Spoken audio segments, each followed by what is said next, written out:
Buenos días, hermanas. Hoy disfrutaremos el alimento diario. Serie La palabra de vida, la comunión de vida y piedras vivas para la edificación.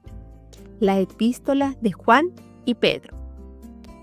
Tomo Apresurar la venida del día de Dios. Autor Pedro Dog. Y hoy disfrutaremos del día jueves, semana número 4. Lectura bíblica. Gálatas capítulo 1, versículo del 11 al 12, Efesios capítulo 1, versículo 10, Hebreos capítulo 1, versículo del 1 al 2, Segunda de Pedro capítulo 3, versículo del 1 al 2 y Apocalipsis capítulo 1, versículo 1. Leer con oración. En estos postreros días nos ha hablado por el Hijo, a quien constituyó heredero de todo y por quien asimismo hizo el universo. Amén, Señor Jesús, y en estos postreros días nos ha hablado por el Hijo. Oh Señor Jesús, gracias al Señor porque nos ha hablado.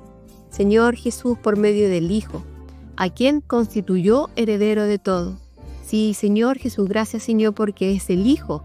Señor Jesús, heredero de todo. Señor Jesús, y por quien asimismo hizo el universo. Oh Señor Jesús, y a este Dios tenemos. Señor, al que ha hablado por el Hijo, Señor, al que ha constituido como heredero, y al que asimismo hizo el universo. Amén.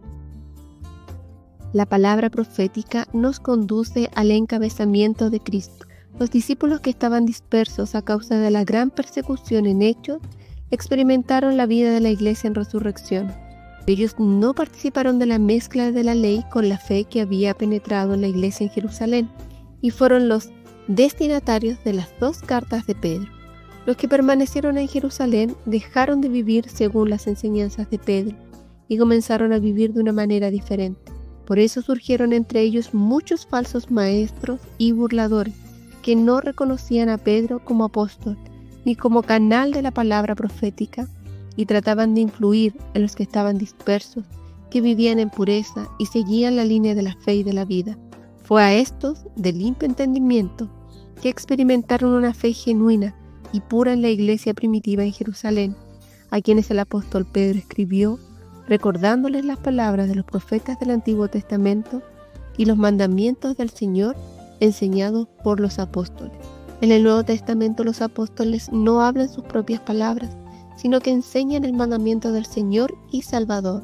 La palabra del Señor no es mero conocimiento bíblico o consejo para una vida cristiana mejor, sino más bien una orden, un mandato de la cabeza al cuerpo, para que su palabra se cumpla. Por lo tanto, la palabra hablada por los apóstoles es la palabra del Señor, pero aparecieron burladores, personas que no aceptaban la palabra profética anunciada por Pedro. Por eso el apóstol advierte: tenemos también la palabra profética más segura, a la cual hacéis bien en estar atentos como a una antorcha que alumbra en lugar oscuro, hasta que el día esclarezca y el lucero de la mañana salga en vuestros corazones.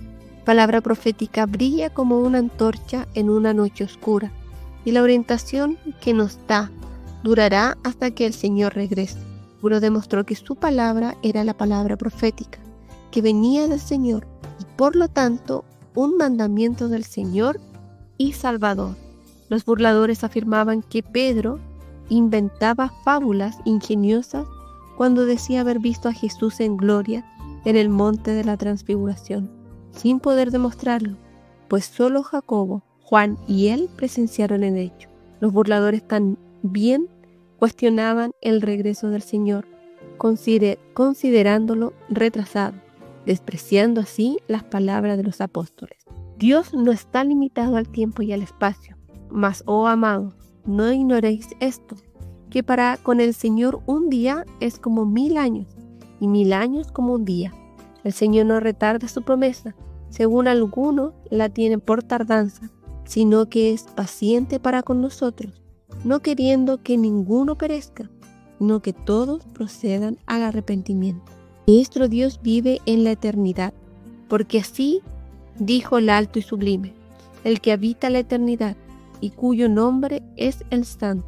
Yo habito en la altura y la santidad, y con el quebrantado y humilde de espíritu, para hacer vivir el espíritu de los humildes y para vivificar el corazón de los quebrantados.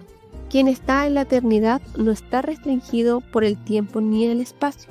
Un científico afirmó que el tiempo no pasa para quienes viajan a la velocidad de la luz. Nuestro Dios es luz. Él es el Padre de las luces. Toda buena dádiva, todo don perfecto desciende de lo alto, del Padre de las luces, en el cual no hay mudanza ni sombra de variación. Aleluya. Para Dios el tiempo no existe. Él es la luz misma y habita la eternidad. El Señor es paciente y aún no ha venido porque la Iglesia aún no ha completado su tarea de predicar el Evangelio del Reino en toda la tierra habitada. Edifiquemos la Iglesia. Dios está esperando. En el tiempo de Noé, como también en el tiempo de Lot, mientras la gente comía, bebía, se casaba y se daba en casamiento, vino una destrucción repentina. No seamos de los que dicen el Señor tarda. No le haga caso a Pedro. Ve y sé feliz. Feliz de verdad es quien practica la palabra profética. Dios está en la eternidad. Él creó los cielos y la tierra y nos sometió al tiempo y al espacio para hacer de Cristo cabeza sobre todas las cosas, tanto en el cielo como en la tierra. El tiempo existe para que podamos cumplir la voluntad de Dios. El tic-tac del reloj no se detiene. Cuando Cristo encabece todas las cosas, ya no habrá necesidad del tiempo. En fin, vendrá cuando todo principado, autoridad y poder clandestino y paralelo sea destruido. Luego el fin, cuando entregue el reino al Dios y Padre, cuando haya suprimido todo dominio, toda autoridad y potencia. Mientras haya enemigo, el tiempo tendrá que existir. Dios prometió al Hijo: siéntate a mi derecha hasta que ponga a tus enemigos por estrado de tus pies. Todo estará sujeto a Cristo, quien será el Rey Supremo y entregará el reino al Padre. Esto es lo que enfatiza Pablo, porque preciso es que Él reine hasta que haya puesto a todos sus enemigos debajo de sus pies, y el postrer enemigo que será destruido es la muerte, porque todas las cosas las sujetó debajo de sus pies. Y cuando dice que todas las cosas han sido sujetadas a Él, claramente se exceptúa aquel que sujetó a Él todas las cosas.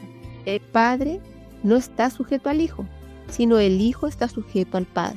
Pero luego que todas las cosas le estén sujetas, entonces también el Hijo mismo se sujetará al que le sujetó a Él todas las cosas, para que Dios sea todo en todos. Dios derrotará a todos los enemigos y habrá una sola autoridad. Cuando esto suceda, ya no habrá necesidad del tiempo. Vi un cielo nuevo y una tierra nueva, porque el primer cielo y la primera tierra pasaron, y el mar ya no existía más.